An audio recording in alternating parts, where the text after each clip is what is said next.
Sa number 8, Bacolod e-jeepney ginlunsar sang syudad kaupo ng Chinese manufacturer sini.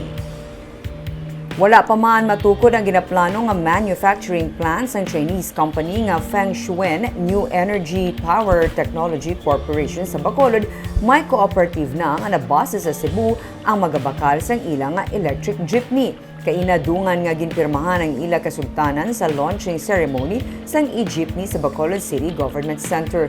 Sa Bacolod tuyo sang Chinese firm na itukod ang manufacturing plant nga magaproduce sang electric vehicles hindi lang sa pungsod kundi pati sa pila ka mga lugar sa Southeast Asia. Sila maga-donate man sang duha ka mga e-jeepney nga natalana nga magbiyahe sa syudad. Sunod kay Bacolod Mayor Albi Benitez, magaduso man siya para sa matagaan sang government subsidy ang katapos ng transport organization nga luyag mag-invest sa e-jeepney.